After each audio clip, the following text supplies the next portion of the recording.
Hello, and welcome back to Baby Elias's stories. We now return to The Fifth Elephant by Terry Pratchett.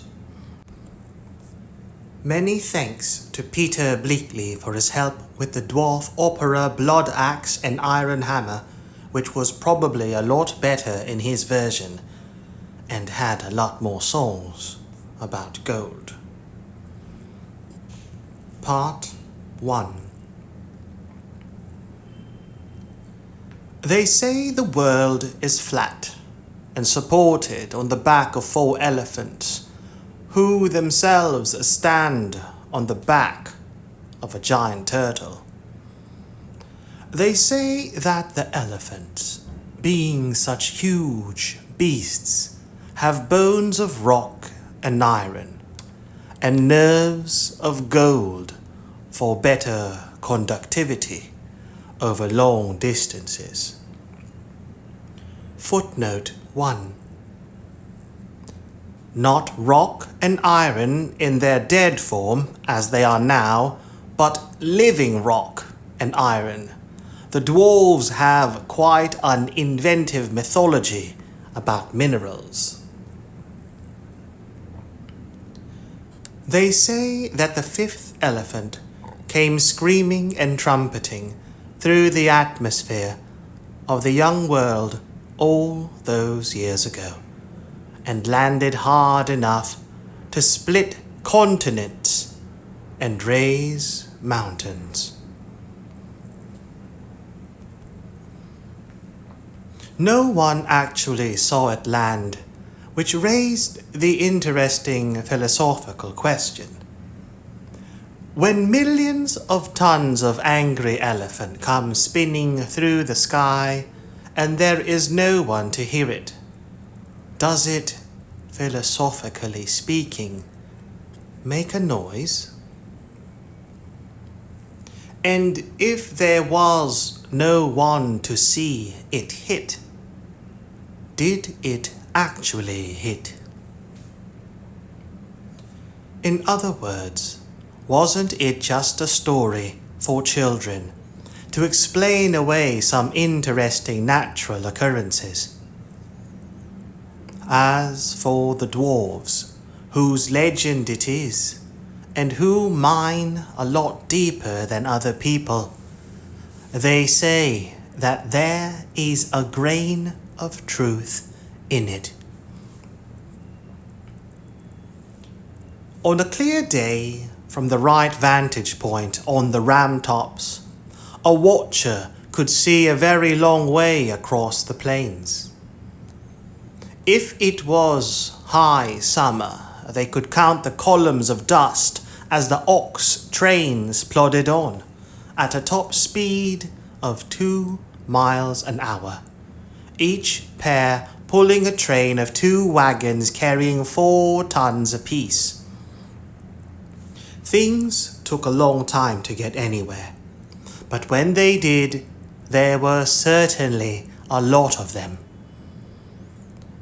To the cities of the Circle Sea they carried raw material, and sometimes people who were off to seek their fortune and a fistful of diamonds. To the mountains they brought manufactured goods, rare things from across the oceans, and people who had found wisdom and a few scars.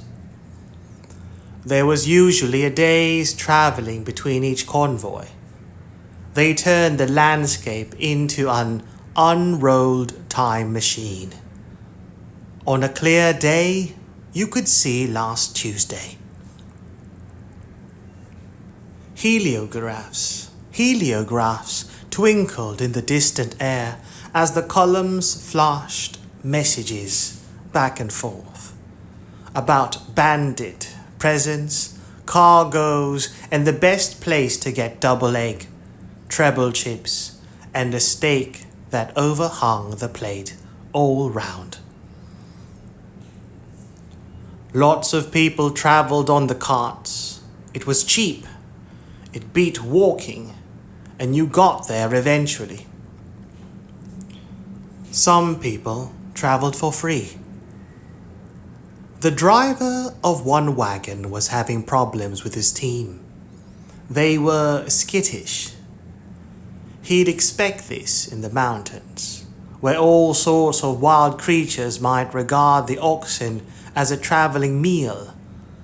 But here there was nothing more dangerous than cabbages. Behind him, down in a narrow space, between the loads of cut lumber, something slept. It was just another day in Ankh-Morpork. Sergeant Cullen balanced on a shaky ladder at one end of the brass bridge, one of the city's busiest thoroughfares. He clung by one hand to the tall pole with the box on top of it, and with the other he held up a homemade picture book to the slot in the front of the box.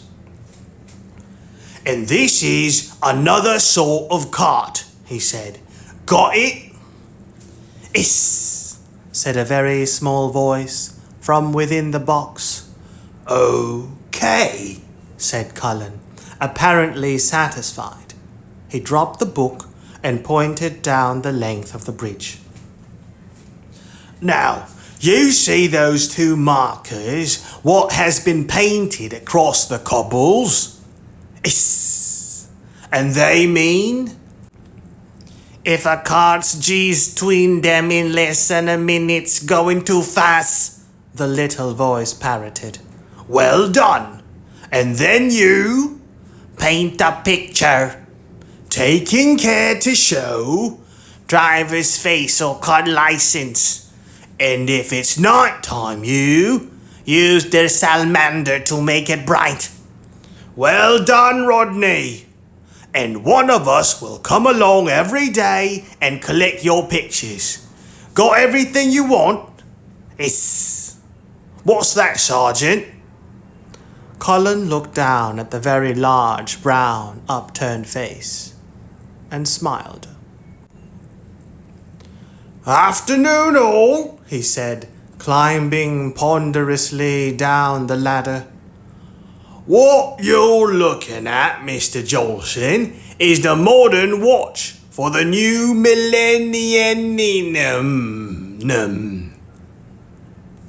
"It's a bit big, Fred," said Al Jolson, looking at it critically. "I've seen lots of smaller ones." "Watch as in city watch, Al." "Ah, right. Anyone goes too fast around here, and Lord Veterinary'll be looking at his picture next morning. The iconographs do not lie, Al." "Right, Fred, 'cause they're too stupid." "His lordship's got fed up with carts speeding over the bridge, see, and asked us to do something about it. I'm head of traffic now, you know." "Is that good, Fred?"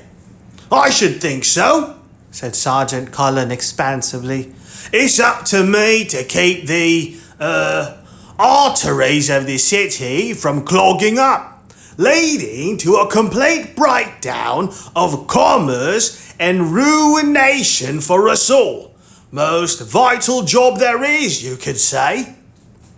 "And it's just you doing it, is it?" "Well, mainly. Corporal Nobbs and the other lads help, of course." Al Johnson scratched his nose. "It was on a similar subject that I wanted to talk to you, Fred," he said. "No problem, all." "Something very odd's turned up outside my restaurant, Fred." Sergeant Cullen followed the huge man around the corner. Fred usually liked Al's company, because next to Al, he was very skinny indeed.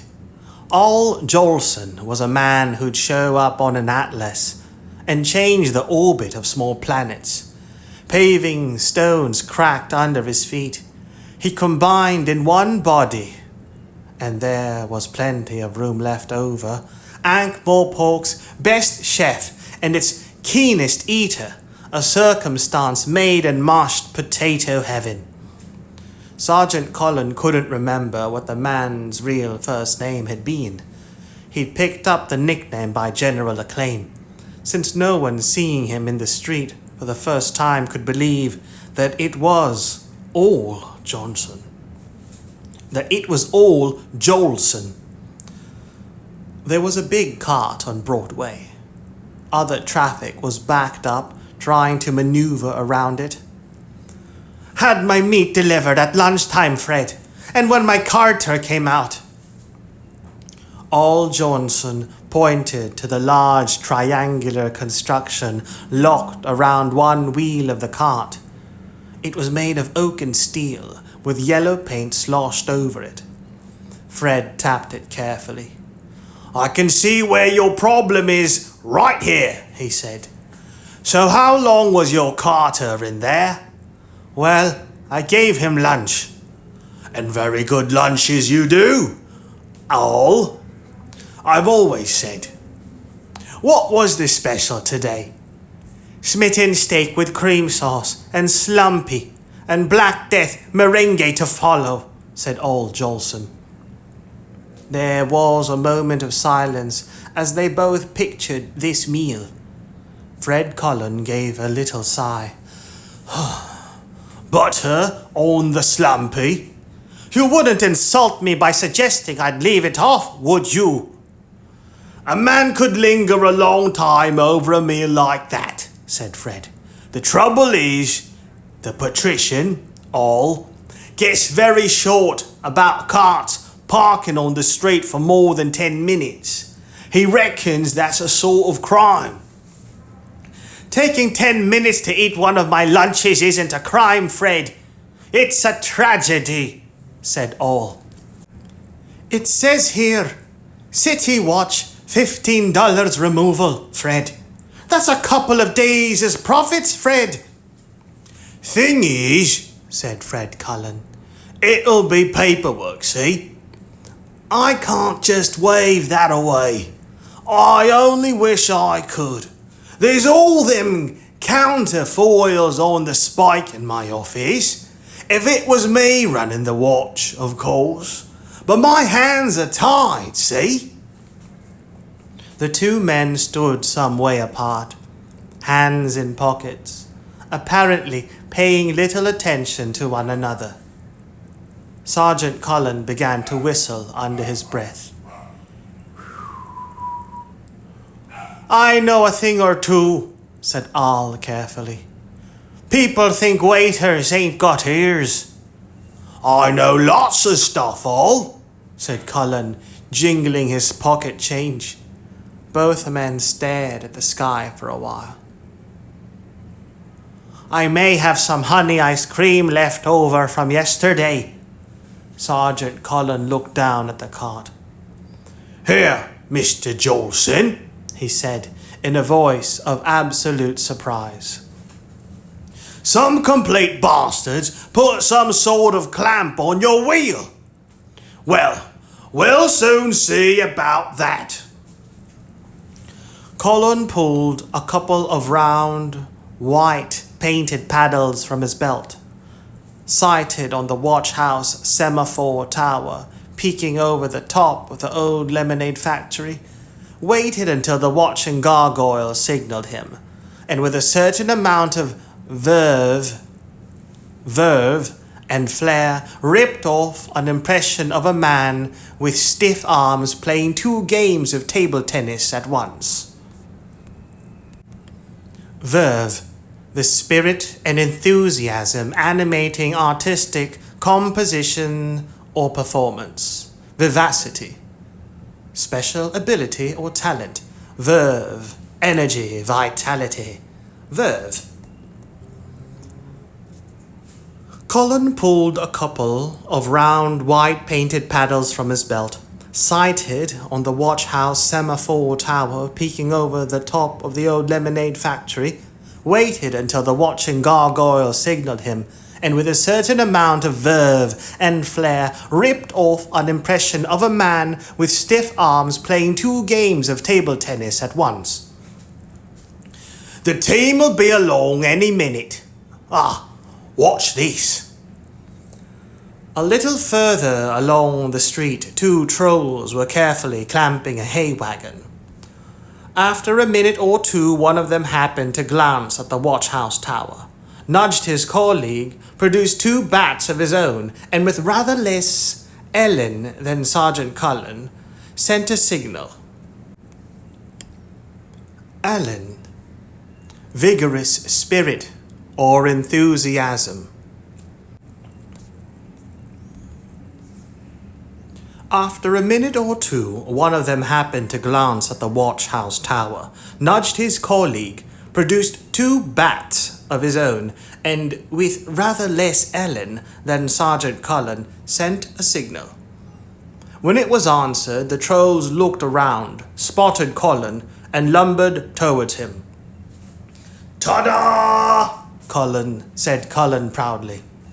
"Amazing, this new technology," said old Jolson admiringly. "And they must have been, 40 or 50 yards away?" "'S right, all. In the old days, I'd have had to blow a whistle, and they'll arrive here knowing it was me who wanted them to." "Instead of having to look and see it was you," said Jolson. "Well, yeah," said Cullen, aware that what had transpired might not be the brightest ray of light in the new dawn of the communications revolution. "Of course, it'd have worked just as well if they'd been streets away. On the other side of the city, even. And if I told the gargoyle to, as we say, put it on the big tower over on the tump, they'd have got it in Stolat within minutes, see? And that's 20 miles, at least. Amazing, Fred." "Time moves on all," said Cullen, as the trolls reached them. "Constable Chert, who told you to clamp my friend's cart?" he demanded. "Well, Sarge, this morning you said we was to clamp "Not this cart," said Cullen. "Unlock it right now and we'll say no more about it, eh?" Constable Chert seemed to reach the conclusion that he wasn't being paid to think. And this was just as well, because Sergeant Cullen did not believe trolls gave value for money in that department. "If you say so, Sarge. While you're doing that, me and All here will have a little chat. Right, All?" said Fred Cullen. "That's right, Fred." "Well, I say chat, but I'll be mostly listening, on account of having my mouth full." Snow cascaded from the fir branches. The man forced his way through, stood fighting for breath for a moment, and then set off across the clearing at a fast trot. Across the valley he heard the first blast on the horn. He had an hour then, if he could trust them. He might not make it to the tower, but there were other ways out. He had plans. He could outwit them. Keep off the snow as much as you can. Double back. Make use of the streams. It was possible. It had been done before. He was sure of that. A few miles away, sleek bodies set out through the forest. The hunt was on. Elsewhere in Ankh-Morpork, the Fools' Guild was on fire. There was a problem, because the guild's fire brigade consisted largely of clowns, And this was a problem because if you show a clown a bucket of water and a ladder, he knows only one way to act. Years of training take over. It's something in the red nose speaking to him. He can't help himself. Sam Vimes of the Ankh-Morpork City Watch leaned against a wall and watched the show. We really must put that proposal for a civic fire service to the patrician again, he said. Across the street, a clown picked up a ladder, turned, knocked the clown behind him into a bucket of water, then turned again to see what the commotion was, thus sending his rising victim into the bucket again, with a surprising, popping noise. The crowd watched silently. If it was funny, clowns wouldn't be doing it. Popping means to make or to be making a honking sound, typically from a car horn or similar device.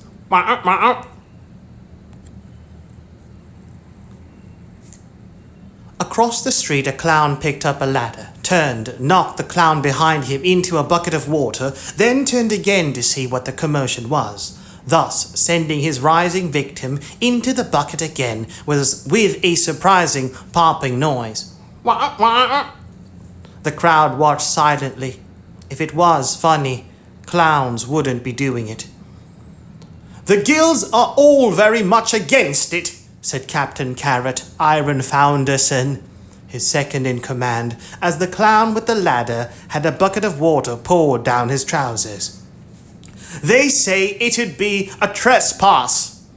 The fire had taken hold in a first-floor room. If we let it burn, it'd be a blow for entertainment in this city, said Carrot earnestly. Vimes looked sideways at him. That was a true Carrot comment. It sounded as innocent as hell, but you could take it a different way. It certainly would, he said. Nevertheless, I suppose we better do something. He stepped forward and cupped his hands. All right, this is the watch. Bucket chain, he shouted. Oh, must we? Said someone in the crowd. Yes, you must, said Captain Carrot. Come on, everyone. If we form 2 lines, we'll have this done in no time at all. What you say, eh? It might even be fun. And they did it, Vimes noted.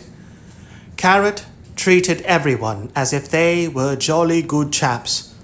And somehow, in some inexplicable way, they couldn't resist the urge not to prove him wrong. And to the disappointment of the crowd, the fire was soon put out, once the clowns were disarmed and led away by kind people. Carrot reappeared, wiping his forehead as Vimes lit a cigar. Apparently the fire-eater was sick, he said. It's just possible we might never be forgiven, said Vimes as they set off on patrol again. Oh no. What now? Carrot was staring upwards, towards the nearest Clacks Tower. Riot in Cable Street, he said. It's all officers, sir. They broke into a run. You always did for an all officers. The people in trouble might well be you. There were more dwarves on the streets as they got nearer, and Vimes recognized the signs. The dwarves all wore preoccupied looks and were walking in the same direction. It's over, he said as they rounded a corner. You can tell by the sudden increase of suspiciously innocent bystanders. Whatever else the emergency had been, it had been a big one. The street was strewn with debris and a fair amount of dwarves. Vimes slowed down. 3rd time this week, he said. What's got into them? Hard to say, sir, said Carrot. Vimes shot him a glance. Carrot had been raised by dwarves. He also, if he could possibly avoid it, never told a lie. That isn't the same as I don't know, is it? He said. The captain looked awkward. I think it's sort of political, he said. Vimes noted a throwing axe buried in a wall. Yes, I can see that, he said. Someone was coming along the street, and was probably the reason why the riot had broken up. Lance Constable Blue John was the biggest troll Vimes had ever met. He loomed. He was so big that he didn't stand out in a crowd because he was the crowd. People failed to see him because he was in the way. And like many overgrown people, he was instinctively gentle and rather shy and inclined to let others tell him what to do. If fate had led him to join a gang, he'd be the muscle. In the watch, he was the riot shield. Other watchmen were peering around him. Looks like it started in Gimlet's delicatessen, said Vimes, as the rest of the watch moved in. Get a statement off Gimlet. Not a good idea, sir, said Carrot firmly. He didn't see anything. How do you know he didn't see anything? You haven't asked him. I know, sir. He didn't see anything. He didn't hear anything either. With the mob trashing his restaurant and scrapping in the street outside. That's right, sir. Ah, I get it. There's none so deaf as those that won't hear, are you saying? Something like that, sir, yes. Look, it's all over, sir. I don't think anyone's seriously hurt. It'll be for the best, sir. Please. Is this one of those private dwarf things, Captain? Yes, sir. Well, this is Ankh-Morpork, Captain, not some mine in the mountains, and it's my job to keep the peace. And this, Captain, doesn't look like it. What are people going to say about rioting in the streets?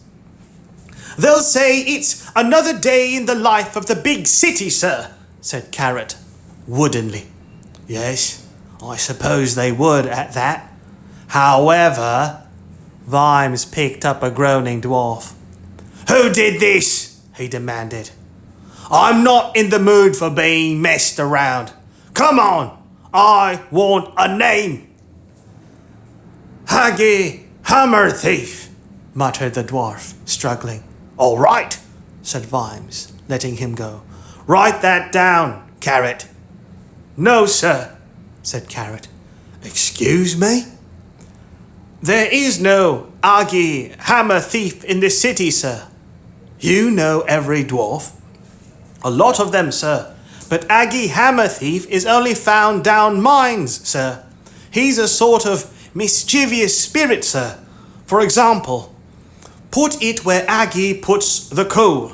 Sir means, yes, I can guess, said Vimes. You're telling me that dwarf just said this riot was started by sweet Fanny Adams? The dwarf had disappeared smartly around a corner. More or less, sir. Excuse me a moment, sir. Carrot stepped across the street, pulling 2 white painted paddles out of his belt. I'll just get a line of sight on a tower, he said. I'd better send a clax. Why? Well, we've kept the patrician waiting, sir, so it'd be good manners to let him know we're late. Vimes pulled out his watch and stared at it. It was turning out to be one of those days. The sort that you got every day.